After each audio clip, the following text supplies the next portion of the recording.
Notre invité aujourd'hui pour le grand entretien de 19h30, je le disais, c'est vous, Julien Audoul, député de Lyon et porte-parole du Rassemblement national. On vient donc de l'apprendre dans l'enquête concernant la mort de Quentin Dorenc, Jacques-Élie Favreau, qui est donc l'assistant parlementaire du député LFI Raphaël Arnaud, dont on savait qu'il faisait partie des interpellés et des gardés à vue, a reconnu la commission de violence et sa présence sur les lieux, indique son avocat. Il précise qu'il n'était pas l'auteur des coups qui ont provoqué le décès de monsieur Dorenc. Quelle est votre réaction à ce nouveau développement dans l'enquête ?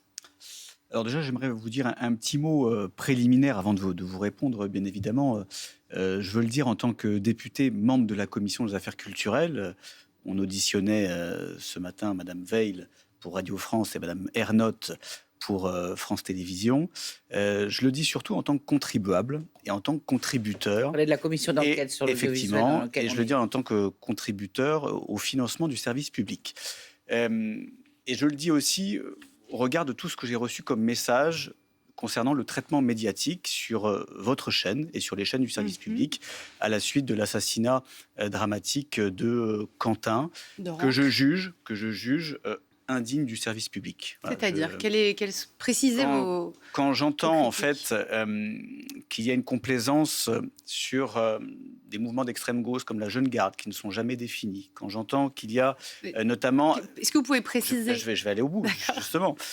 Quand j'entends que Jean-Luc Mélenchon, l'un de vos chroniqueurs éditorialistes, a dit qu'il n'avait jamais appelé à la violence.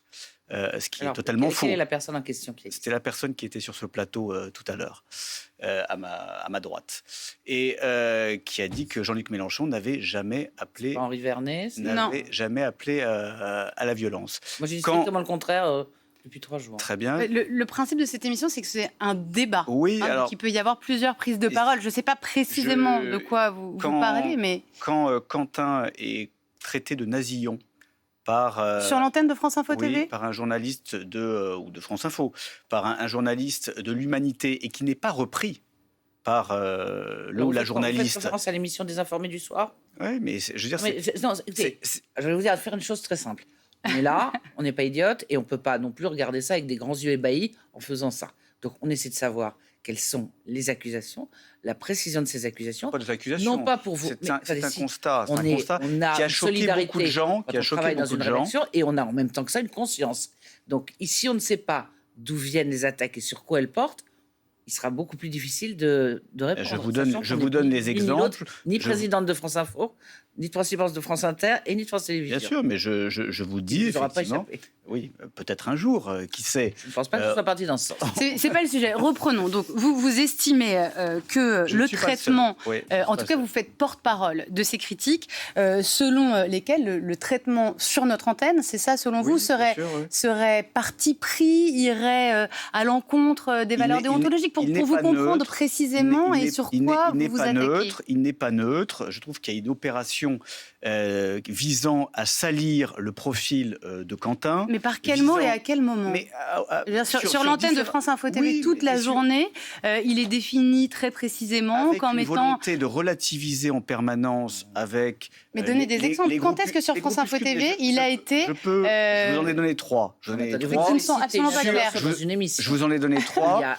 Vous avez des articles sur les réseaux sociaux. Vous avez différentes interventions où vous mettez l'accent sur les groupuscules d'ultra-droite, sur la violence des groupuscules d'ultra-droite, comme si c'était l'ultra-droite qui avait assassiné Quentin. Je trouve qu'il y a une forme de relativisme et une absence de neutralité qui n'est pas digne du service public ou de ce qu'on attend du service public. L'Humanité aux Informés, parce que je pense avoir reconnu le profil, parce que ça m'arrive d'écouter cette antenne-là, c'est un débat, il est estampillé Humanité, on sait d'où il parle.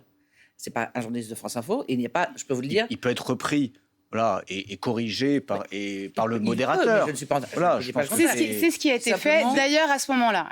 Parfois, il faut se méfier des extraits qui sont mis sur les réseaux sociaux et de ne pas écouter l'intégralité de l'émission. Moi, ce qui me semble intéressant, Julien Audoul, on vous a entendu, ce qui me semble intéressant, c'est que vous êtes invité, justement, sur cette antenne pour vous exprimer. Du coup, profitons-en pour vous écouter. Ce propos préliminaire ayant été fait, nous, avec une forme de frustration sur le manque de précision de certaines de vos attaques, mais nous nous regarderons Je vous les de enverrai, près si et vous nous voulez. ferons attention, comme nous faisons toujours, aux propos qui sont tenus sur cette antenne, je vous rassure.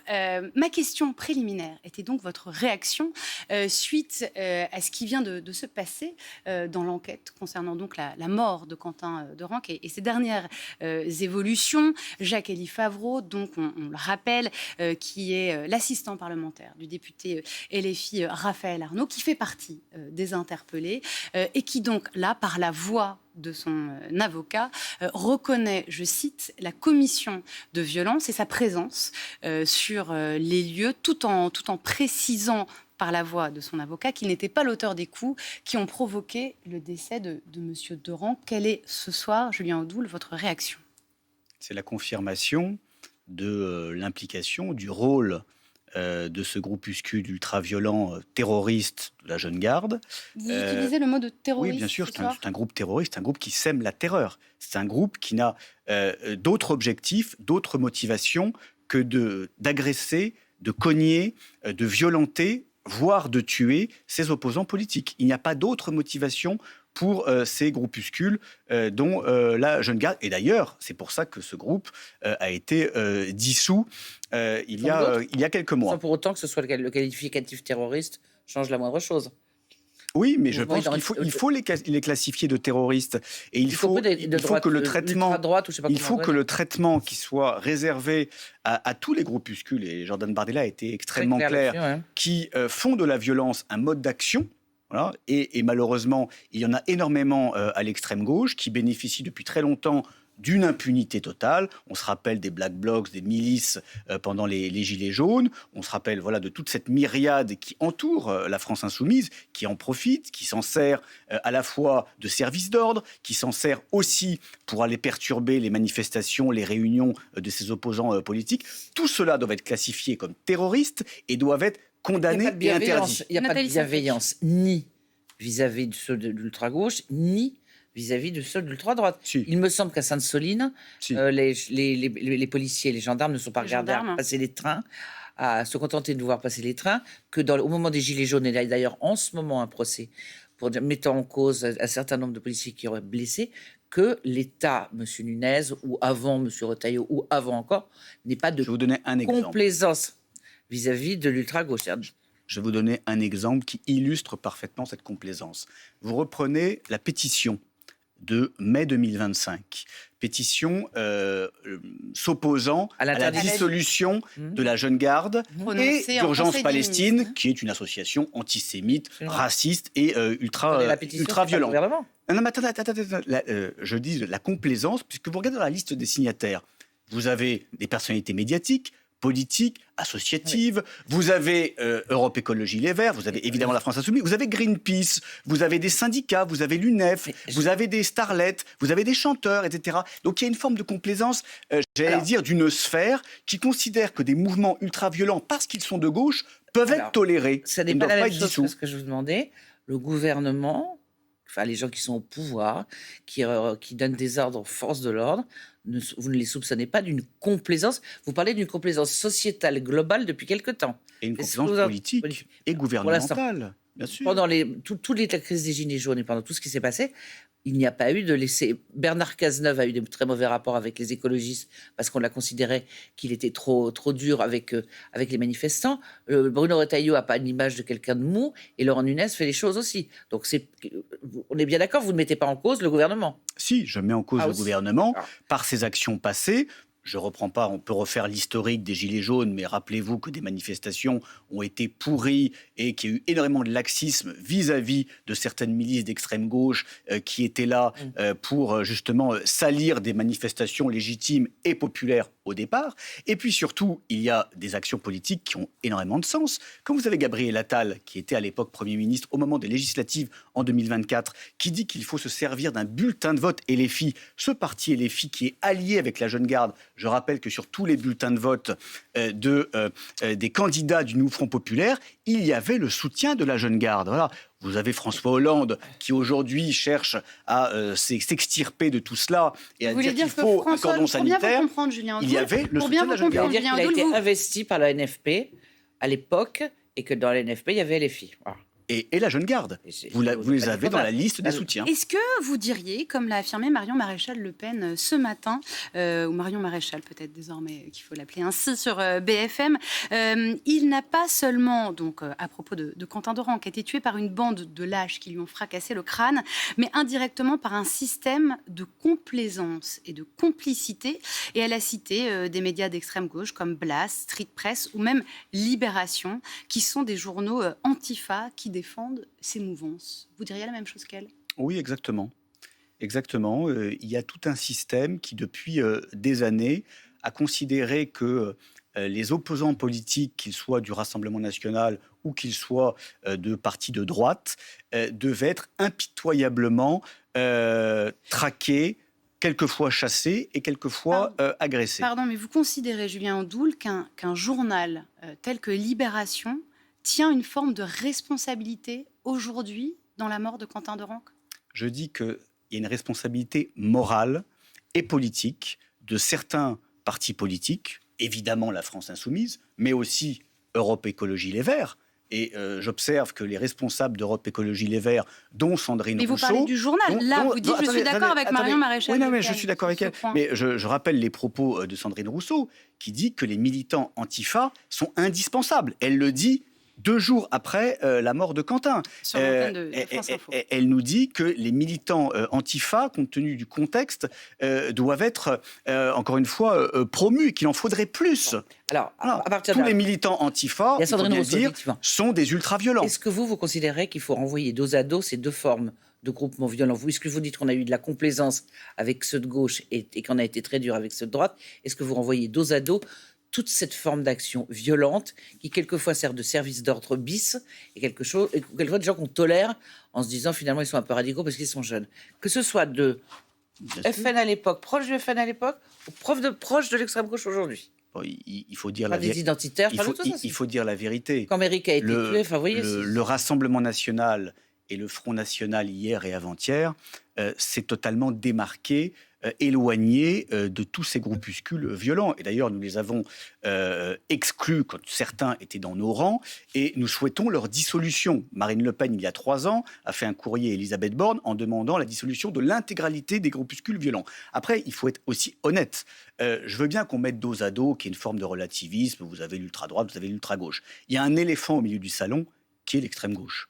C'est l'extrême gauche qui pourrit tout, qui pourrit les mouvements sociaux. Ce qu'a dit Jordan Bardella, l'extrême gauche a tué ce week-end. Bien sûr, c'est l'extrême gauche qui tue, c'est l'extrême gauche qui pourrit les manifestations, c'est l'extrême gauche qui inquiète et qui va agresser nos militants, c'est l'extrême gauche qui a encore inquiété Laure Lavalette, ma collègue députée candidate à la mairie de Toulon, qui a été inquiétée hier par un groupe d'extrême gauche qui a voulu faire pression sur elle. Vous avez cette nébuleuse-là. Et vous avez, donc ça c'est l'éléphant au milieu du couloir, et vous avez effectivement quelques groupes d'extrême droite marginaux qu'il faut aussi interdire. Alors, on ne va pas se renvoyer le nombre de morts extrême gauche et extrême droite parce que c'est suffisamment détestable pour pas que ce ne soit fait. Disons qu'il y en a eu aussi une bonne quantité qui ont été victimes de l'extrême droite. Je voulais juste simplement savoir sur le fond. Vous avez parlé d'un cordon sanitaire aujourd'hui, pas vous spécifiquement, mais Jordan Bardella, en considérant qu'il faut qu'il y ait LFI et le reste du monde, si j'ose dire, dans la politique française. Vous considérez que c'est effectivement comme ça que les choses doivent être... et vous pensez que vous allez être suivi dans cette idée-là ? On rappelle que le cordon sanitaire, il s'appliquait contre votre famille politique jusqu'à présent. C'est comment on a l'impression qu'il y a une inversion des choses. Il n'y a pas une inversion des choses. Il y a eu tout simplement une remise en perspective et remettre l'église au milieu du village. On a un parti qui est très clairement anti-républicain, qui est communautariste, qui est passionnément antisémite, qui a fait de la violence un mode d'action politique. Et donc, je rappelle ces propos de Jean-Luc Mélenchon en 2022, qui s'adresse aux jeunes insoumis. Allez cogner les fachos. Si j'avais votre âge, j'irais les chercher manu militari. Ça, c'est Jean-Luc Mélenchon. Donc, effectivement, ce parti est sorti du champ républicain et tous les partis, quels qu'ils soient, qui s'associent à la France insoumise, votre analyse, en tout cas, prennent une lourde responsabilité. Mais est-ce que cette marginalisation de la France insoumise ne sert pas en quelque sorte votre normalisation à vous ? Est-ce que les cornes de la diabolisation qui étaient portées dans l'histoire politique et dans l'organisation politique en France par le Front National et aussi par le Rassemblement National ne sont pas en train de changer de tête. Je vous cite Philippe Ollivier, eurodéputé et proche de Marine Le Pen, cité par notre confrère Charles Sapin dans Le Point. « La France insoumise va désormais connaître une diabolisation. Ils vont voir ce que c'est. » C'est une diabolisation qui s'inscrit dans la suite de comportements insupportables et qui sert intolérables. votre normalisation non, à vous. Pas du tout. Il ne s'agit pas. C'est pas les vases communicants. C'est pas parce que les uns sont diabolisés que les autres ne sont plus diabolisés. Nous, ça fait des années que nous montrons aux Français ce que nous sommes, ce que nous faisons, quel est notre comportement, quelles sont nos propositions. Nous avons démontré depuis bien longtemps que nous étions un parti respectueux de la démocratie et nos institutions. En revanche, Jean-Luc Mélenchon a montré tout l'inverse avec le bruit et la fureur, avec l'antisémitisme, avec la violence politique et aujourd'hui avec ce terrible drame dont il est responsable moralement. D'accord, clairement, la suspension de Raphaël Arnaud est demandée par certains, là l'exclusion ou la démission est demandée par d'autres. Vous êtes sur... Il doit démissionner, bien évidemment. Il a plus sa place à l'Assemblée nationale. Et d'ailleurs, on verrait bien, on doit voir quelle va être l'attitude du groupe parlementaire de la France Insoumise, puisqu'à chaque fois qu'ils ont des brebis galeuses, qu'ils soient inquiétés pour agression sexuelle, pour racisme, pour antisémitisme, pour consommation de drogue et autres, ils ne sont jamais exclus.